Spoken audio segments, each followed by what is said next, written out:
Hey, welcome back to Crazy Wildlife Gardening. I'm Jan, I'm in Belgium in zone 8A, and the nights are still quite cold over here, the first week of April, but during the day the spring sun warms everything up, and as you can see behind me, I'm sitting here in my secret garden, which used to be my vegetable garden, but the first tulips are popping up and adding lots of color to the spring garden. I'm going to give you an overview of my little suburban garden. I hope you like it. Right here in the secret garden you can see the flaming purissima tulips, which are just starting to open. These tulips have such a beautiful blend of creamy white and soft pink, and they're always one of my favorites to see in the spring.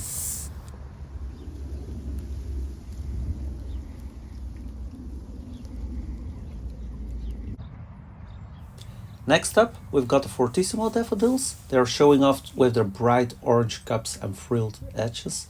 And these daffodils, they really bring some color to this part of the garden, together with the primroses that are now in full bloom, and they attract a lot of bumblebees.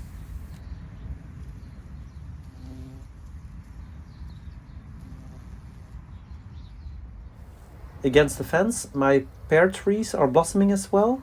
There are a lot of blossoms right now, so let's hope we have some pears again this year.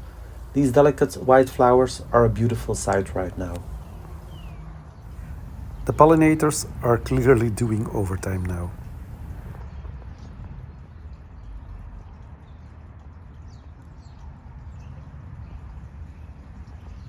There is not a lot of color at the other side of the secret garden, on the other end of the pond, apart from the Lenten roses that are still going strong after all these months.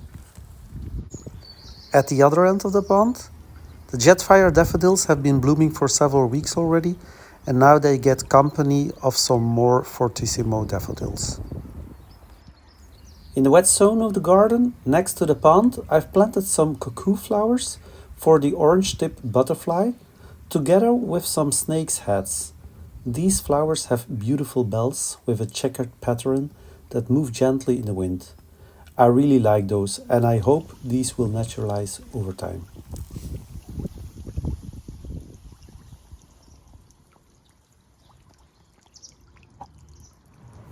The orange emperor tulips, which have been in the ground for a few years now, are starting to bloom as well. Their bright orange flowers really stand out and light up this part of the garden. In the shadier parts of the back garden, some more anemone blanda, and alongside them the tiny wood anemones are also coming to life, adding their delicate white flowers to the scene. Last year I planted this Euphorbia and it's already showing its green-yellow flowers.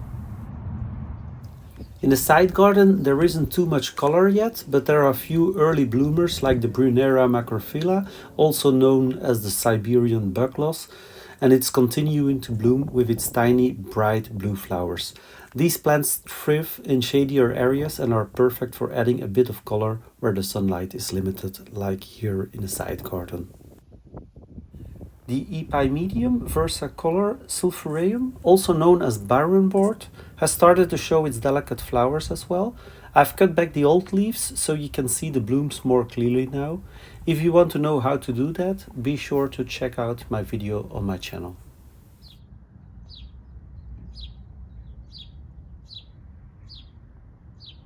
The first tiny jacksnipe daffodils have appeared now, adding a little bit of sheer to the side garden.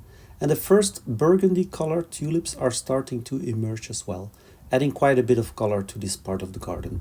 As you can see in the back, there are more tulips ready to flower in the upcoming weeks.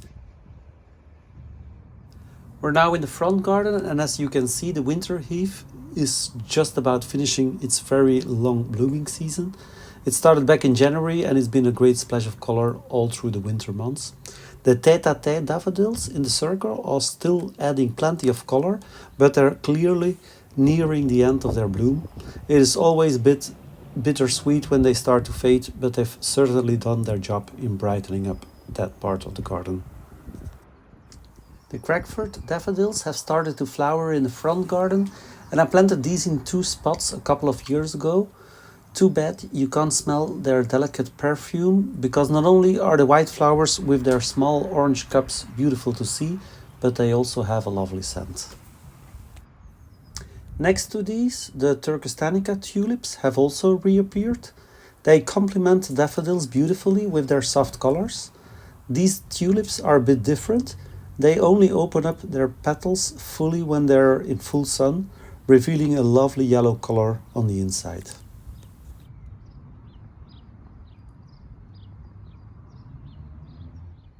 Also white in color are the flowers of the Leucoium aestivum, commonly known as the summer snowflake, and in this case it's the grave-tie giant variety. They have naturalized really well here and come back each spring, thriving in the shadier parts of the front garden.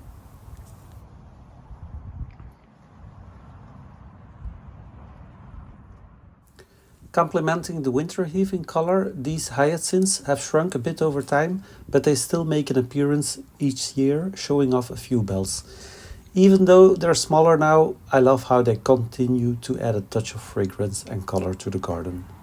Alongside them, the Anemona blanda in blue shades has started to bloom. These flowers need a bit more sun to fully open their delicate petals, but when they do, they really brighten up the space. Thank you so much for joining me on this spring tour of my garden. I hope you've enjoyed seeing what's blooming in our garden right now. If you live in zone 8A or a similar climate, please let me know in the comments below what is blooming in your garden right now. And like, subscribe, or hit the notification bell to don't miss any updates of my channel, Crazy Wildlife Gardening. Happy gardening, everyone. Bye.